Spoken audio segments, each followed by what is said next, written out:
Section 9.2. Hypothesis testing for the population mean when sigma or population standard deviation is known. When sigma is known, there are two different scenarios. If the sample size is small or n less than 30, to conduct a hypothesis test, the population must follow the normal distribution. If the sample size is large or n greater or equal to 30, from the central limit theorem, that sampling distribution follows the normal distribution. With this scenario, we have no restriction on the population distribution. An example of a one-tailed hypothesis test for the population mean when sigma is known, the company claimed that the new bulb has an average life of that exceeded 8,000 hours. Suppose the average life of a random sample of 36 of the new bulb is 8,120 hours.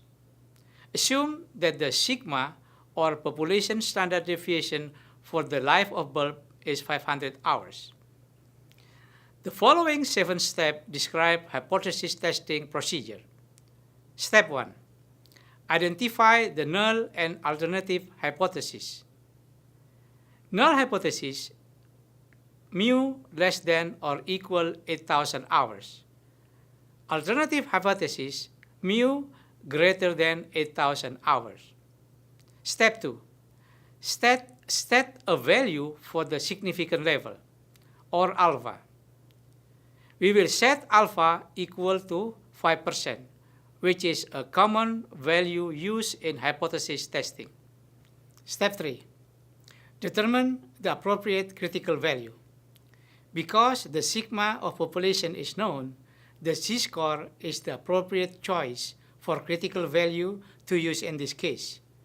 We find the critical z-score or z-alpha by looking for the closest value to 0.95 in Table 4 in Appendix A. This value is found in the 1.6 row, halfway between 0.9595 in the 0.04 column and 0.9505 in the 0.05 column, which tell us that z-alpha equal to 1.645. Step 4. Calculate the appropriate test statistic. Because sigma is known, the appropriate test statistic is the z-test statistic, which was introduced in Chapter 8. The z-test statistic represents the number of standard deviation between the sample mean and the mu is not. The population mean is the null hypothesis scenario. By contrast, the critical z-score or z-alpha determined in step 3 above is based on the significant level, alpha, and determine the boundary for the rejection region. The z-test statistic can be found using equation 9.1.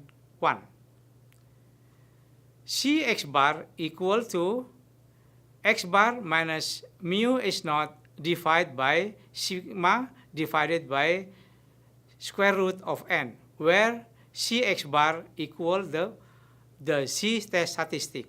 X bar is equal to the sample mean. Mu is not is equal to the mean of the sampling distribution, which is assumed to be true for the null hypothesis. Sigma equal to the standard deviation of the population, and equal to the sample size. So Cx bar is equal to 8,120 minus 8,000 divided by 500 divided by square root of 36 is equal to 100 divided by 83.33 or equal to 1.44. Step 5. Compare the z-test statistic or Cx bar with the critical z-score or z-alpha. In our example, which is a one-tailed test, Cx bar is equal to 1.44 and Z alpha is 1.645. Because 1.44 is less than or equal to 1.645, we come to the do not reject is not conclusion. Figure 9.4 illustrates the finding. Step 6. State your conclusion. The correct conclusion is as follows. According to our sample of 36 bulbs, we do not have evidence to support the company's claim that the average life of this bulb exceeds 8,000 hours. The p-value approach to hypothesis testing, one-tailed test. The p-value is the probability of observing a sample mean at least as extreme as the one selected for the hypothesis test, assuming the null hypothesis is true. For this reason, the p-value is sometimes referred to as observed level of significance. Using the new company's bulb example, with the average life of bulb was 8,120 hours, with C statistic of or C x bar is equal to 1.44, the p-value represents the probability of obtaining a sample mean of 8,120 hours or greater if the true population mean is 8,000 hours. Therefore, P x bar greater than 8,120 equal to P Z x bar greater than 1.44 equal to 1 minus 0.9271 or equal to 0.00749. If the p-value is less than alpha, there is a little chance of observing the sample mean from the population on which it is based if the null hypothesis were actually true. We therefore reject the null hypothesis under this condition. The opposite conclusion is made when the p-value equal or exceed the value of alpha. In our new bulb example, the p-value is equal to 0.0749 and alpha equal to 0.05. Because p-value exceeds the value of alpha, our conclusion is do not reject null hypothesis, which is consistent with our finding using z-score previously discussed. Another way to describe this p-value is to say, in a very academic tone, our results are significant at the 0.07.9 level. This means that as long as the value of alpha is 0.7049 or larger, we will reject null hypothesis. An example of two-tailed hypothesis test for the population mean, when sigma is known. Based on Wall Street Journal article claim that the average time an American spends looking at a web page is 56 seconds. Suppose a sample of 60 internet users spend an average of 47.3 seconds looking at a web page, assuming that the standard deviation for this population is estimated to be 32 seconds based on the previous research. We will apply the 6-step outlined in the previous section to conduct this two-tailed hypothesis test. Step 1. Identify the null and alternative hypothesis. Null hypothesis, mu equal to 56 seconds. Alternative hypothesis, mu not equal to 56 seconds. A two-tailed test is used when the alternative hypothesis is being stated as not equal to. Step 2. Set a value for the significant level alpha. We will set alpha equal to 5%, which is a common value used in hypothesis testing. Step 3. Determine the appropriate critical value. For two-tailed tests with alpha equal to 5%, the area of alpha equal to 5% is split evenly between the right and left side of the sampling distribution. It is shown in the shaded area in figure 9.6.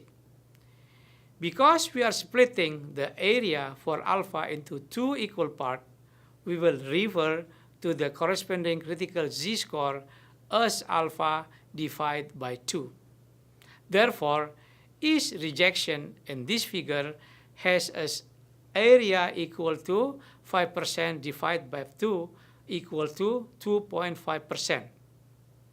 That leaves an area of 95% in the white region labeled do not reject null hypothesis. A two-tailed hypothesis test has two critical z-score, which are z alpha divided by 2 on each end of the sampling distribution.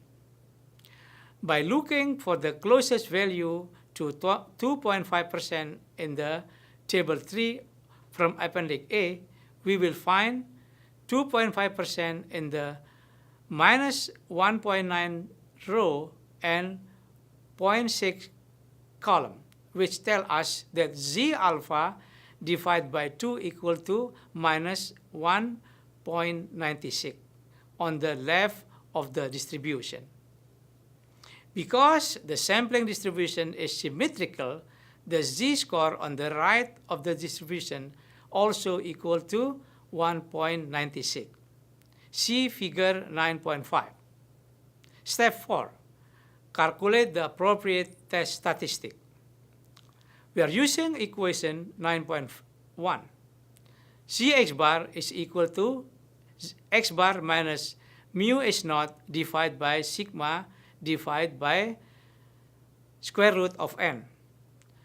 Therefore, Zx bar is equal to 47.3 minus 56 divided by 32 divided by square root of 60 equal to minus 8.7 divided by 4.13 equal to minus 2.11. Step 5.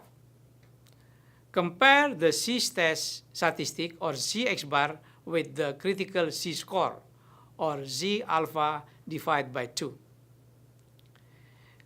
Because z-score is negative, then use the rejection region on the left side of the sampling distribution where the critical z-score is minus 1.96.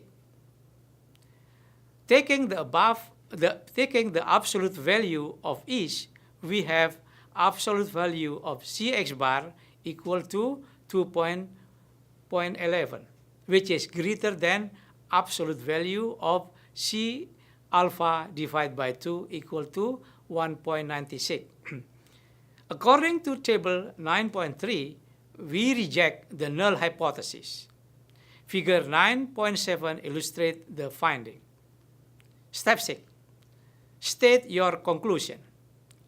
Because we are rejecting the null hypothesis in this example, we have support for alternative hypotheses that claim the average time spent looking at the web page is not equal to 56 seconds. The p-value approach to hypothesis testing, two-tailed test. In this example, our sample has an average of 47.3 seconds, which using equation 9.1 gave us a z-test statistic of Cx bar equal to minus 2.11. Because this is a two-tailed test, the p-value is the area to the left of Cx bar equal to minus 2.11 plus the area to the right tail of z equal to 2.11 as shown in figure 9.8. We can determine the two-tailed p-value as follows. P-value equal to 2 times Px bar less than 47.3 equal to 2 times P Zx bar less than minus 2.11. So p-value is equal to 2 times 0.0174 or equal to 0.0348. Based on our result, there is 3.48% chance that we will collect sample with a mean in the shaded area region in figure 9.8 if the real population mean is 56 seconds. According to table 9.4, because of p-value equal to 3.48% is less than alpha, which is 5%, we reject the null hypothesis and conclude that the average time spent looking at the web page is not equal to 56 seconds. Our results are significant at the 3.48% level. The role of alpha plays in hypothesis testing. Changing alpha essentially changes the critical z-score in the hypothesis test, which in turn changes the rejection region and the sampling distribution. Table 9.5 shows the critical z-score or z-alpha or z-alpha divided by 2 for various values of alpha. These values can be found using table 3 and 4 in Appendix A.